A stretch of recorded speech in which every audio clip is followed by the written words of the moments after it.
Bismillahirrahmanirrahim. In the previous class, we discussed about trade restrictions. We discussed about the first one, that was voluntary export restraint.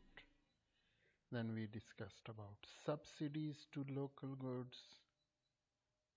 Today, we are going to discuss the third type of trade restriction, that is local content requirement.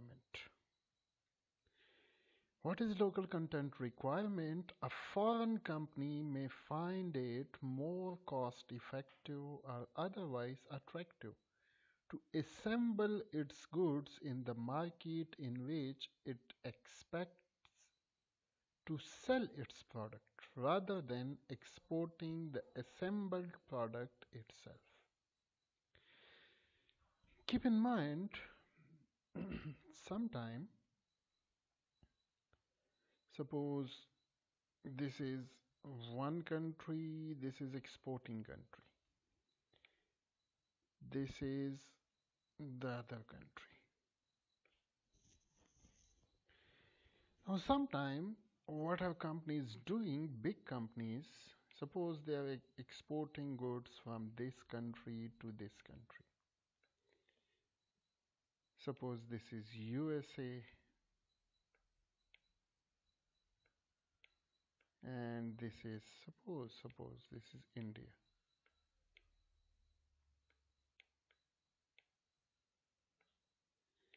Now initially what were they doing? They were sending the finished goods to this country. Suppose Panasonic is a company. So Panasonic initially they were sending complete products, televisions and refrigerators to India. But keep in mind, if you are sending finished goods to that country, then the duty will be high. The taxes will be high because it depends on the value of the goods. If a product is complete, its value will be high. If a product is in parts, so on parts, the duty, the value of the parts, it will be low. So most companies, they are making it cost effective that they are sending the parts to this country, and in this country they are going to assemble it.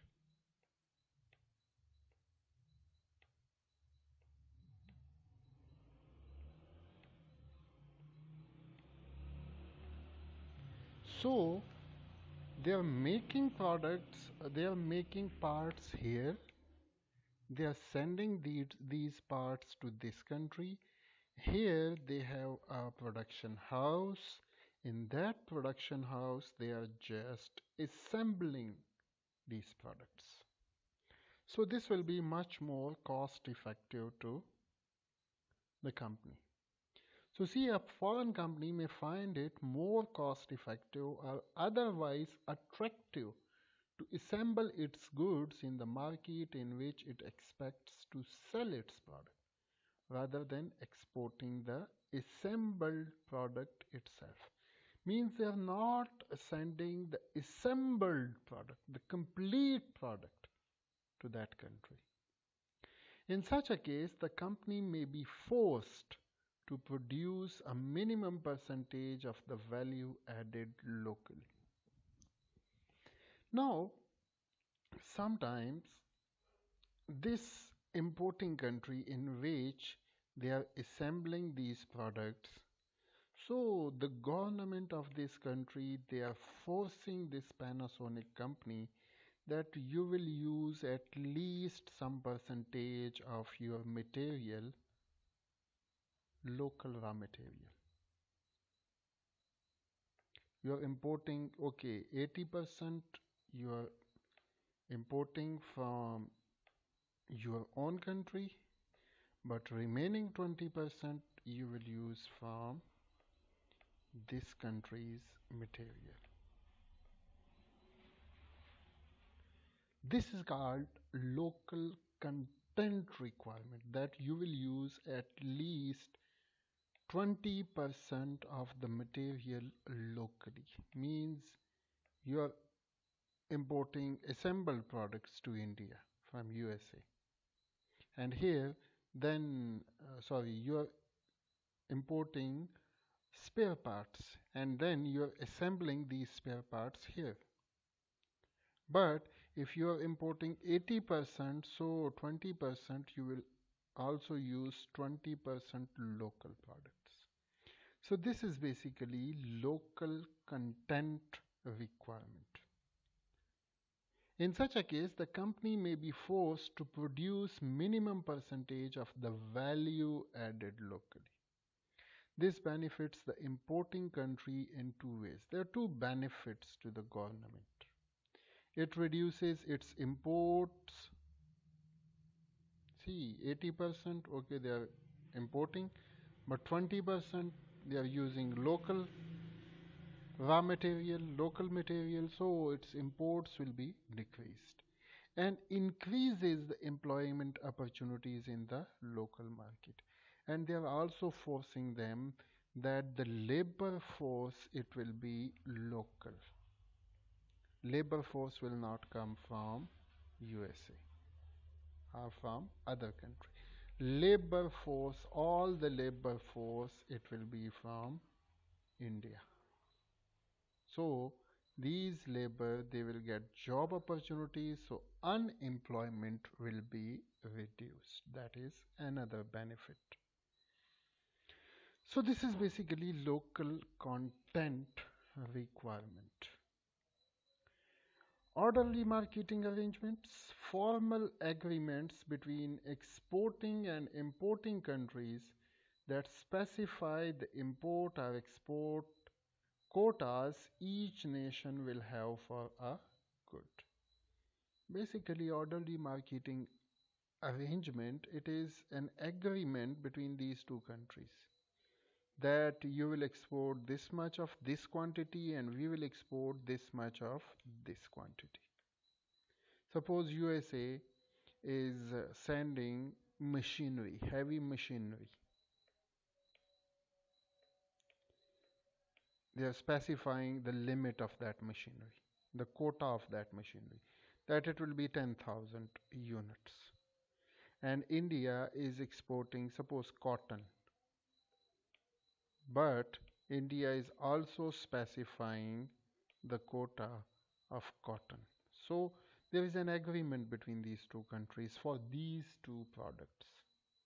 So that is called orderly marketing arrangements. The last one of trade restriction, it is non-quantitative, non-tariff barrier. It is not quantitative and it is not tariff barrier. Direct government participation in trade. Sometimes government is directly participating in trade. In this case, what is government doing? Customs and other administrative procedures. They are making these customs and administrative procedures strict. So this so for this reason that customs and administrative procedures are strict, it will be very difficult for a single company or one person to import goods or export goods if government is participating in trade directly. So taking an advantage from the government, it will be very difficult for a company. And they are setting some standards. Suppose if the government of Afghanistan want that nobody will take license, export license. So they will make strict laws for taking license. And for a single person, it will be very difficult to take that license. Now, if you people remind that the government made a policy for new universities. If you will open a new university, so there will be a specific amount of security. Now, for a simple person who have $1 million or $2 million, it will be very difficult because the security, the amount of security, it is very high. So in this case, government is making the the the administrative procedures difficult. So that is another type of restriction.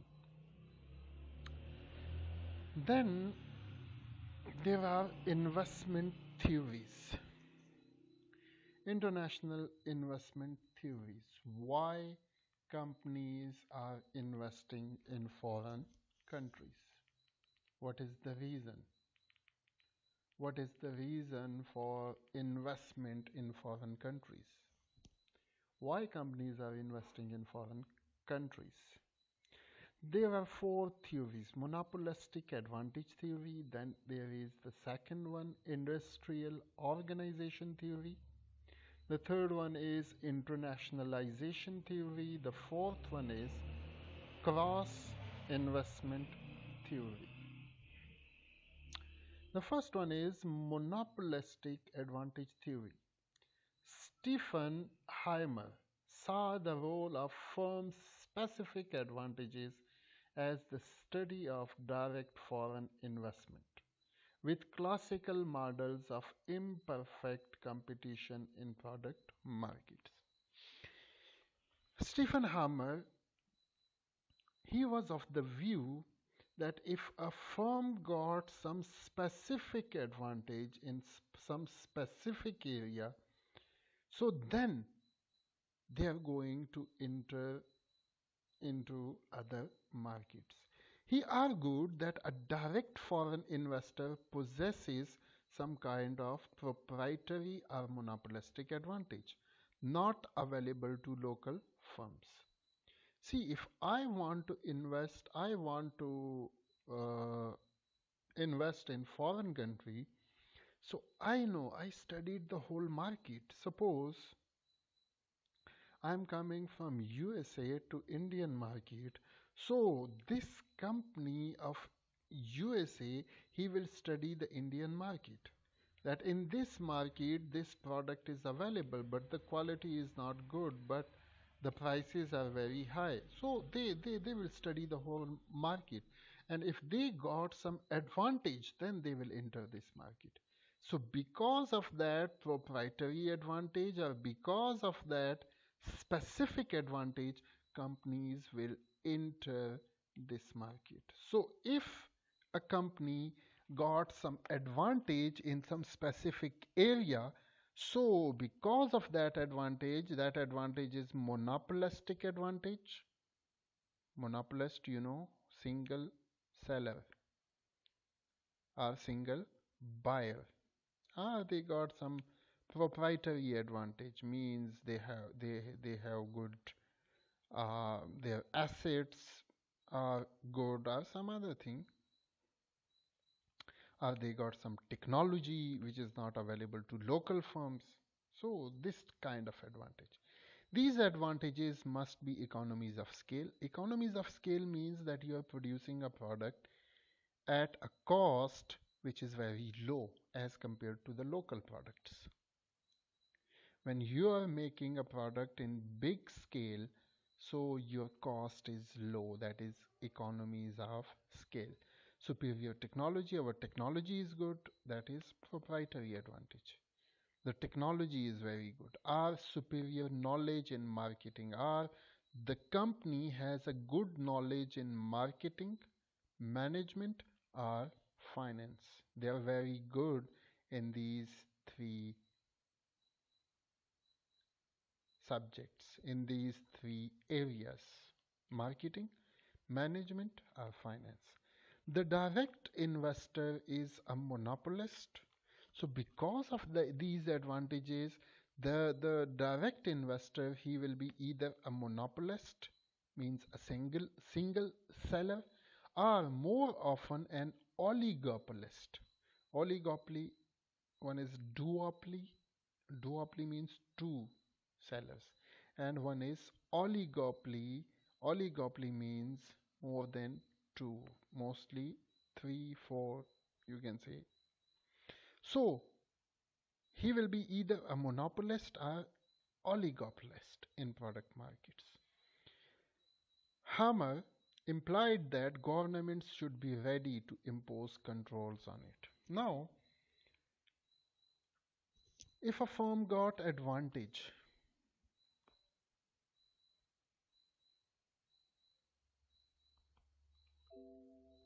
now see, a firm in USA, he got advantage in some area. There is a company, this is the company. So what will they do? They will invest in this country, whatever that country is. So here there are also companies, three, four companies. Now this company, they got advantage in technology, advantage in, you can say, some other area.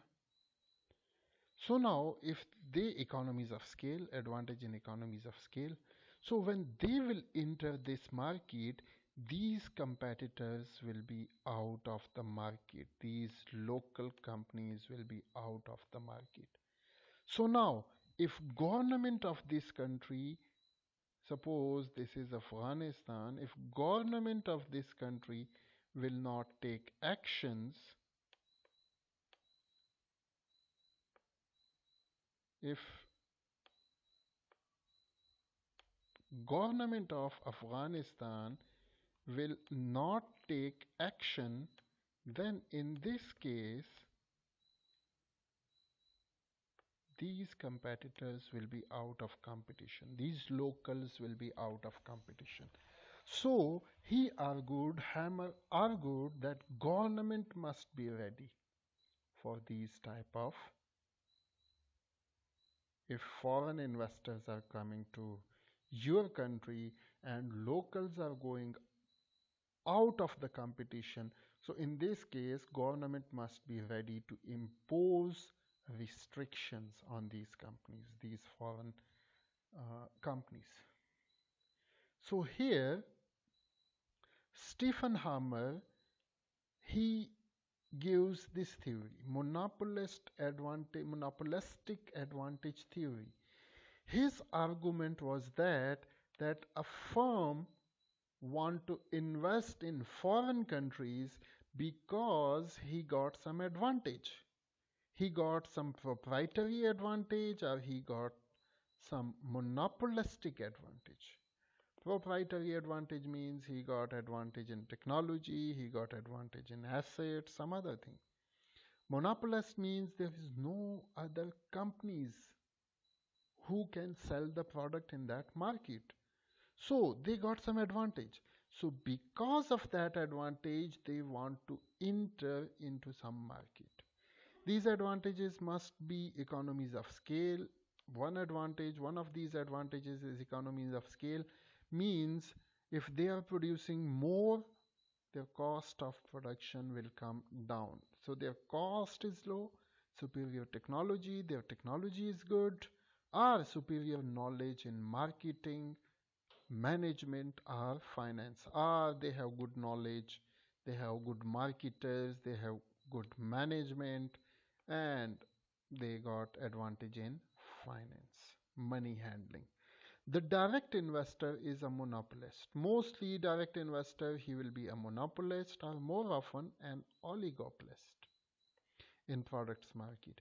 And Hammer implied that governments should be ready to impose controls on it. And if government, he implied that governments must be ready, governments should be ready to impose control on it. If government will not impose control on these companies who got advantages, the local companies, they will be out of the competition. Inshallah, in the next class, then we will discuss about international organization theory. Okay, have a good time.